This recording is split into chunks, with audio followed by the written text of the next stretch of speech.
I titled this talk, How to Be an Activist, and I'm going to make one clarification. I am not an activist who chains herself to things, and I don't want to be arrested either.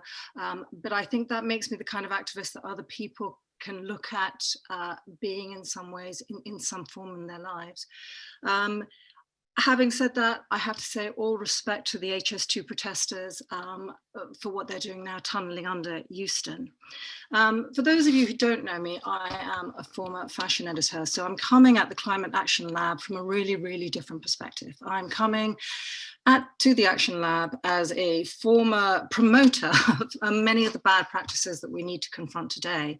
And I walked into that role in basically a state of innocence that I think was shared by a lot of people about this industry that had presented itself as basically very fun, frivolous, associated with ideas of identity and culture and cultural groupings, but there was no indication of the fact that this is an industry that is extremely destructive in its practices and in its culture. I was fashion editor for Metro newspaper, the newspaper that they give out free on the tube. We like to joke that we had 3 million captive readers because once you're on the tube, there is nowhere else you can go. So it was a position of some influence, and as such, I was allowed to live the life that you would regard as pretty standard for the fashion editor. You dress up nicely, you go to fashion shows, you meet other fashion editors, you talk about trends and designers, you meet amazing people, and you are given a glimpse into this incredibly rarefied world.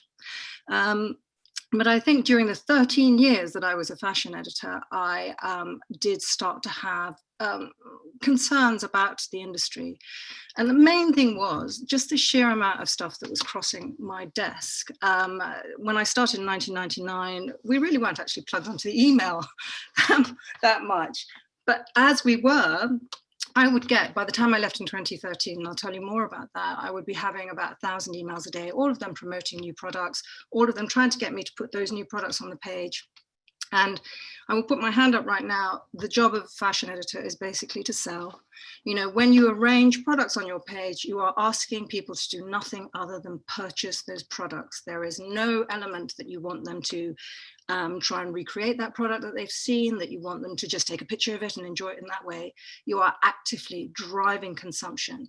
And if you look today at most fashion magazines and the terminology use, it's all about, 10 of the best, or get the look, or it's all about driving consumption. And it was beginning to sit very, very uncomfortably with me. At the same time, there was an emerging ethical fashion area, labels coming up saying we need to do things differently. And I did try and use the space on this mainstream paper to amplify their messages. The crunch point for me and for many other people in my industry was Rana Plaza. In 2013, a garment factory in Bangladesh fell down, taking with it the lives of 1,134 people. I always use Rana Plaza as my touchstone. It was a moment of cataclysm, I think, personally and professionally. It was a moment of great change for the industry. And as the images came out of Rana Plaza, I think a lot of us, as I've said, it really stepped back and thought, what are we doing? The images were very visceral. This is social media, was able to share pictures of hands emerging from rubble, people emerging from rubble, bodies in rubble, but also some of the labels that these people were working on. And when you look at the story of Rana Plaza, the people who went into that factory that day knew that the building was falling down, and within 30 minutes it had. And yet they were in no position, they felt, to stand back and go, I want to take control of the situation. They were being threatened with losing their jobs, their livelihoods. They were being told to go into a building where actually all the shops on the ground floor had shut through fears of collapse. So the garment factory workers were being forced to continue. So it was quite clear that this was an event on a human rights level that we hadn't seen before, and it was quite shocking. And I think fairly soon after that, I stepped away from my position as fashion editor. And I remember people saying, you've just given up one of the best jobs in the world. You're being flown out to Cannes. Why would you give this up? And that was a really key moment for me where I thought I don't really want to participate in this industry anymore in this way. And I left Metro and I set up a website trying to promote sustainable alternatives. But what was very interesting for me was that recently in an interview, someone said to me, but why didn't you say at the time that that was why you were leaving the job? And I didn't have an answer for her. And I've thought a lot about that since. And I think it was because at that time, I felt as if I was doing something very out there, that there was not the support of the community, that I was doing something renegade, that I was challenging a system that had treated me very well, you know, that I was going against people who, you know, were innocent as well, that had no idea, that didn't want to be confronted perhaps. I didn't really talk about it. And now, of course, I talk endlessly about it and I make it my role to remember the people of Rana Plaza. As after Rana Plaza, all of this information started coming out about the fashion industry, not just human rights, but environmental impact. And I think if I threw at you, which I'm about to do, the facts about the fashion industry, I think still many of us would be shocked. For instance, we produce 100 billion items of clothing a year. Less than 1% of those garments are recycled into new. They either go into landfill or they're incinerated or they're dumped on African countries, which decimates local clothing production structures. A full 60% of our clothing is made from plastics, which means that obviously laundry has become the largest source of release of primary microfibers into the oceans. And that is devastating the oceans. We are finding microfibers in terrible places, in breast milk for babies. It seeps through the entire system. A quarter of the chemicals produced in the world are used in textiles. But now I'm going to go on to the human rights. The minimum wage of a garment worker in Bangladesh is £45 a month. It would take a female garment worker in Bangladesh her entire lifetime to earn what a major CEO, fashion CEO, earns in 4 days. It's the kind of inequity that Kate touched upon in her talk. It's the kind of inequity that drives massive injustices. Because of this, because of that, and my emerging concerns about the climate emergency, by the time Extinction Rebellion started in 2018, I could not have been more ready for it. And I will never forget the first day when I joined Extinction Rebellion, standing on that day when they closed off the bridges, and one woman reached out to me and she said, "It has begun." And I realized that so much of my pent up anxiety about the systems that have produced both the inequity in the fashion system, but also the climate emergency that was bearing down on my daughter's future, was finally able to find a community where I could sit with people who felt that same concern. I remember a father pushing his child along in a pram on the bridge and just thinking, we're finally here. And there is some chance now that we can beat this. As well as being a member of Extinction Rebellion, I joined the Extinction Rebellion fashion team. We launched 2 major campaigns for which we're still best known. And the first one was Boycott Fashion, and the second one was Cancel the London Fashion Week.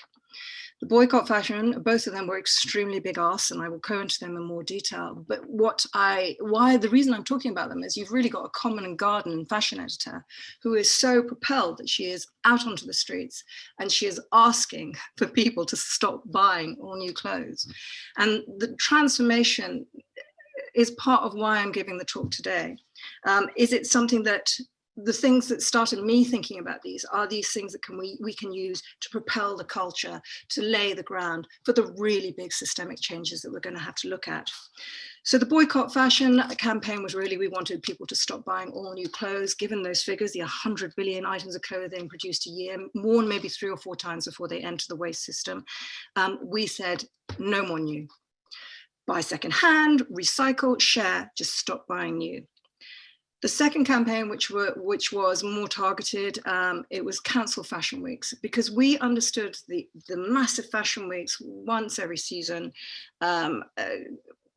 hundreds of fashion journalists descending on 4 fashion capitals of the world and probably more now, flights, waste, and for this event that was incredibly exclusive, that was incredibly impactful on the planet just because of the way it's produced, simply existed to promote the sale of new fashion. It was a driver of consumption. And so we asked that London Fashion Week, and by implication all the other fashion weeks, would be cancelled in recognition of the climate emergency. And we invited the British Fashion Council, which runs London Fashion Week, to use instead the Fashion Week as a platform for change. And the reason for that is culture reaches into all aspects of society. But it was much more, what would happen if such a major event stood up and went, we're stopping. We're stopping because there's an emergency, and because we're about to lose our planet, and because our practices need to be changed. What happens when an organization like that faces off the multi-billion-pound advertising campaigns that are telling us it's okay to consume? What happens? Now, obviously, as we can tell, London Fashion Week didn't take up the challenge, but certainly in both campaigns, conversations were propelled that probably would never have happened before. They were propelled in a time of climate breakdown. We could see the impact of the climate, but certainly very heated debates came out of those two campaigns. Today, I've co-founded a campaign called Fashion Act Now, which is really different in focus, is much more practically based. You know, I dare say that Kate will be one of the people that we invite to talk to us about how we reshape an industry, not just a locality, but an industry according to the donut. And we will also draw on the expertise of Mike Berners-Lee. The Fashion Act Now is about accelerating change. There's massively fantastic work going on in the fashion industry. It's just not going fast enough. And the reason it's not going fast enough is that it's wedded to models of economic growth and profit, the very models that are holding back almost everything that we're doing today. What did being part of these two campaigns teach me, again, an ordinary person? That being an activist is very uncomfortable. One of the first demands of Extinction Rebellion is to tell the truth. But part of that is to know that when you tell the truth, a lot of people are going to be very, very unhappy about hearing that truth. I have to say, with this audience, I don't feel that so much. But certainly a lot of the fashion industry professionals that we were targeting our messaging towards were not happy to hear this. And so we found ourselves often in situations of conflict with people that we had previously worked with. Did we ever feel like backing down? No, we had the science behind us. And once you see the predicament that we're in, it's very difficult to say, guys, we made a mistake. Forget it. So we entered quite a conflictual relationship with people that and an industry that we'd previously had really good relationships with. But it also made me realize that as an activist, you introduce the idea of cognitive dissonance into ordinary society. You are telling people what you thought was okay to do is not okay to do. And by doing that, you really open the box to a whole load of very conflicting emotions, a lot of discomfort, a lot of challenge. Something that Kate said about her car, I will come back to, has made me feel incredibly uncomfortable on a personal level. It also taught us that as an activist, you bend and you flex. So you hold true to the key message, but you become receptive to new learning. So one of the main challenges that made us all stop and think, oh my God, what do we do? So when we ran the Boycott Fashion campaign, a lot of challenges came up saying, but if everyone stops buying new fashion, you're really going to dump the workers in the global south that you say you care so much about. And yes, that was a moment of challenge. We definitely, we'd been focused so much on environment and climate that we hadn't prioritized the people enough. And that sparked in all of us a very steep learning curve, for which I'm incredibly grateful. And this is an idea I'll come back to again and again. The moment of discomfort, the moment of challenge, when you feel shame or guilt, or that is the potential moment where you learn the most if you are willing to open up to the new information. A lot of people will shut down. We can't do that. The other thing I'll say about being an activist is a lot about managing big emotions. You are in a position where you just want to go, wake up. And that doesn't really work. So you kind of have to hold your own steadiness. I have genuinely felt a lot of rage and grief. But you can't stop. The stakes are very, very high. as we move forward now, and I've done so much thinking about how to change people's views and of not only of the climate emergency, but of how they live and the impact of how they live, I started to realize that there is a linking, for me, a linking theme to the situations that are creating the crisis that we're in.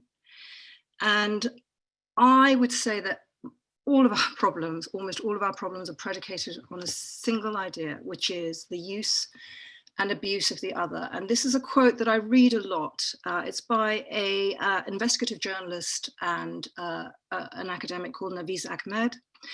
And he said this: "The convergence of events we are witnessing is a symptom of a wider process of global systemic decline.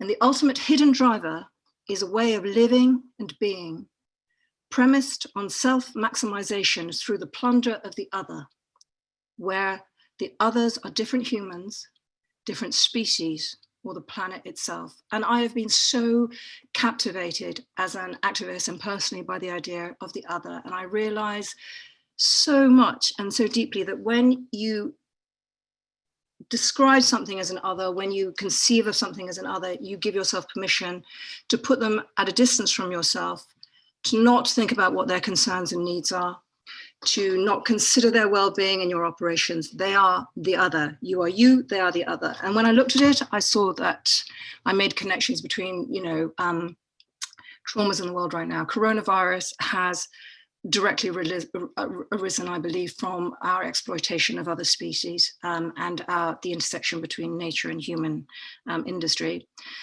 Black Lives Matter, for example, arose directly from a historic and a very savage exploitation of other peoples. And the climate emergency arises from our exploitation of nature herself.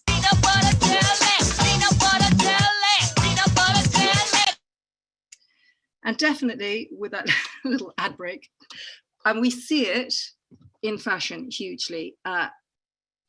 In fashion, we have placed the people who make our clothes in the position of the other. 430 million people work in fashion and textiles, 80% are women. They are not allowed to speak up for their own rights. They are forced to go into buildings when they're on the brink of falling down.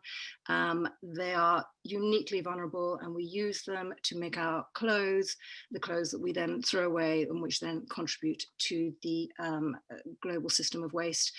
But we're also talking about, in fashion, a system of systemic racism, systemic racism in fashion, overhang of our colonial era, where we are asking the poor and the most vulnerable people of the global south to make clothes for the rich people of the global north. And this is so similar to what happened when we think about the history of the slave trade, this kind of abuse of other peoples. There are absolutely massive parallels. And so we're now in a situation where the wealthiest 0.54% of people are responsible for 14% of lifestyle-related greenhouse gases. And the other thing that I know now more viscerally than I did when I took to the streets of Extinction Rebellion is that we are in danger. And both Kate and Mike has talked about this. We are facing an existential threat on a scale that we have not yet perceived, ever experienced. I don't think humans have ever been on such a threatened planet before. We are facing a sixth mass extinction. Animal populations have dropped by an average of 68% since 1970, as Kate said. Forest destruction continues apace. According to the UN Environment Programme, we are on course, if we continue business as usual, for a 3.2 degrees rise in temperature, after which it will be exceedingly challenging for all life on this planet to exist. Now, as a parent, this is incredibly distressing for me. We have to cut emissions of carbon dioxide by 45% by 2030. That's 9 years away, so we should be seeing really, really concrete shifts now. Just to give you an idea of how big an ask that is, emissions from fossil fuel in industry in 2020 dropped by 7%.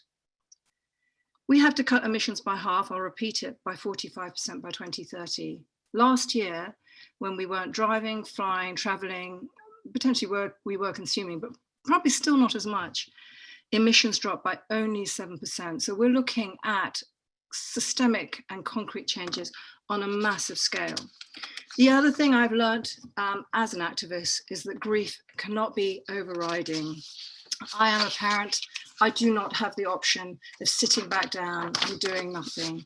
I want my daughter to be 50, 60, 70 years old on as stable a planet as we can possibly leave it. And I think the Extinction Rebellion Families Group is one of the most dynamic, passionate. You can't help it. You are looking at your daughter or your son and you're thinking, I don't want to leave this planet until I've done everything I can to maintain a stable environment for her. I'm now going to talk about something that was quite difficult, and I'm using it as a case study. I work across several areas now. I communicate on climate, obviously on alternative systems and fashion, and I also work within the animal rights arena. And the animal rights area of all of them is probably the most challenging. And I really wasn't certain that I wanted to bring it up.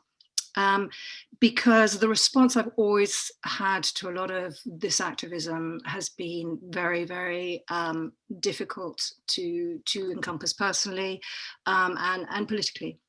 But I'll go in. I think most of us are starting to understand that the way we produce food is really not sustainable, and that obviously includes our animals.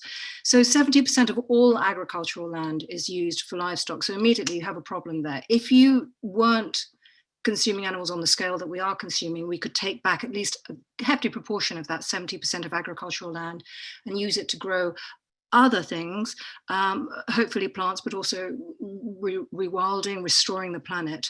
So 70% of all agricultural land is used for livestock or their feed. More than 90% of all land animals today are domesticated animals. We have wiped out our wild animal populations through the way we live and consume. Animal agriculture is responsible for at least 14.5% of greenhouse gases. I like to go back to what Mike said about the figures, because some people actually say that animal agriculture is responsible for 51% of global carbon emissions. If you count deforestation, for which animal agriculture is massively responsible. Animal agriculture is responsible for 60% of biodiversity loss through deforestation. It is also responsible for 90% of deforestation in the Amazon. That's not the cows themselves, it's also taking down the Amazon rainforest to grow soya to feed to animals overseas. 76 billion land animals killed every year for meat, not one of them going easily into the slaughterhouse. And yet at the same time, 1 billion people are starving and many millions more are in states of poverty and probably finding it very difficult to get hold of food, even if they're not starving. So we have a food system here that is deeply unequal, deeply abusive in the way it treats planet and animals. And industrial farming, to quote philosopher and writer Yuval Noah Harari, industrial farming is one of the worst crimes in history for people, for planet, for animals. So you have there the scientific case, if you like, for why we need to reconsider our relationship to animals. But I actually came into animal rights because I really like animals. And once I started to get into a scope of how they are used and abused, not simply within animal agriculture, but also within all the other fields, including testing and I was confronted on my social media with scenes of really quite extreme suffering and distress. It is like, I can only describe it as a bit like a Hieronymus Bosch painting. And I'll give you one example only. It came up on my social media feed, a group of dairy cows being taken to slaughter, because when they get to the age of 5, they're not, they can't produce any more babies, they can't produce any more milk. And the thing about the dairy industry, obviously, it's predicated on you have to have a lactating mother in order to take her milk, but you need to remove her from her calf as quickly as possible, otherwise you lose the milk to the calf. So we have millions of small baby cows being disposed of as almost as soon as they're born. In this image, this baby cow had just been born from her mother from the back of a slaughterhouse truck, and she was dumped on the side of the road. And I can only imagine the distress of that cow, having given birth, lost her baby, within a couple of hours slaughtered. And this is industrial animal agriculture, and we need to confront this system. Even as a human race who consider ourselves empathetic, compassionate, logical, we cannot treat our other species in this way. And for this, I have had, it's a really difficult area. As an activist, it's extremely frustrating because I've experienced everything from denial to real anger, real resentment. I've had so many of my best friends, kind people, literally just say to me, I don't want to hear. I just don't want to hear it. I don't want to hear it because I don't want to have to change what I'm doing. And so as an activist, it makes me think, how far will our will to change take us? How far can we ask for systemic change if this area that we know creates incredible cruelty and incredible environmental damage and isn't equitable on a global, in a global way? If we can't address that through what we eat, what are our limits? And so I really do challenge everyone to think about that, to do a bit of research, even if you don't believe me. I've talked for so much longer on these issues. I had my 10-point plan, which I was going to talk about at 12:30, but I'm going to really compact that. The first thing, I really did want to talk about this 10-point plan as an individual and an activist. The first thing is you've got to learn about what the troubles we're facing. You cannot act until you know the true extent of what may be coming up for us. I was very lucky. I traveled as part of freelance work to Africa, where I saw the impact of El Nino, as it was then called, on African communities. And when you see the kids trying to work out what's going on and their parents trying to feed them, or states of civil unrest caused by resource use, it does bring it back to you in a very, very visceral way. I'll never forget the people I met on those trips to Uganda, to Kenya, to Malawi. But I was privy to a way of learning that not all of us have access to. Learn where you can, come to these talks, watch videos. We have to feel it. We have to grieve for what we're losing. We have to embrace rage. Now, I'm not going to tell people to just get angry all the time, but there is an element about rage that lends itself to dynamism. Jack Newfield, a Village Voice journalist, said, compassion without rage can become merely sentiment or pity. Knowledge without anger can stagnate into mere cynicism. Anger improves lucidity, persistence, audacity, and memory. And to quote another colleague of mine from the fashion industry, Kate Fletcher, a wonderful writer who created the Earth Logic Plan, stay with that trouble. Those uncomfortable emotions are where we learn the most. Part of my another point on my 10-point plan, connect with the community. We need support during these times. We need to build our resilience. We all need to live in alignment with our values. If you don't want people to suffer, do not buy and participate and promote companies where they are causing people to suffer and not doing anything about it. And again, if you don't want animals to suffer, think about what you're doing that contributes to their suffering on a wider scale. The small fights really count. Sometimes people say, what's the point of doing this? I'm only one person. No, the small fights really count because they are the main indicators of the culture change that we need. Paint the world you want to see. This is a message of hope, because as an activist, we are often accused of going, God, it's all awful and we're all going to die.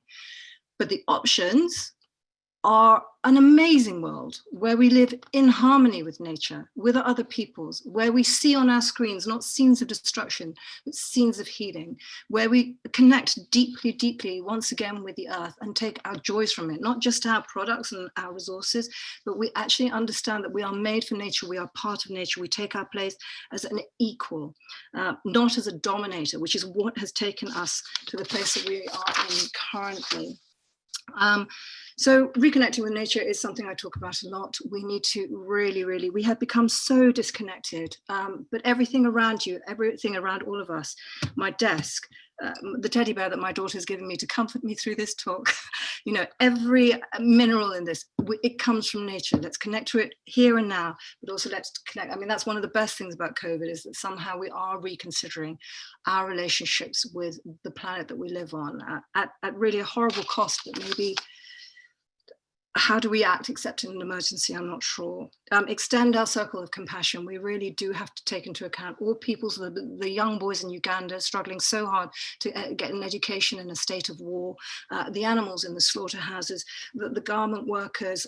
Think about them. Everything that we do now is about them as well as us. We are all in this together, as Mike said.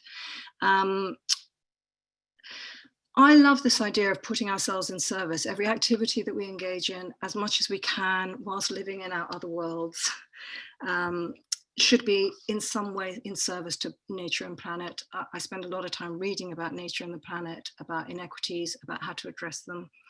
Dr. Ayanna Elizabeth Johnson, she said, a failing of the climate movement is that we've been asking everyone to do the same thing, march, donate, lower your carbon footprint. But what we need to be saying is, what are you good at? And how can you bring that to this wide array of solutions that are available to us? And in that message, Dr. Ayanna Elizabeth Johnson expresses the dynamism that is in all of us to address the emergency that we find ourselves in. We are in a state of, I am, like Mike, more hopeful than I've ever been. So even though this was, a talk that was very, very responsive to the climate emergency, I see huge shifts coming. It is really, really quite a momentous time. And I'd like to remind us that we are in a point of history. I'm going to again end with a quote by Nafeez Ahmed. It is time to start paying attention. Right now, we, the human species, stand at the dawn of a great civilizational inflection point. This is the fork in the road. The decisions that we and you make in this moment are about to make history.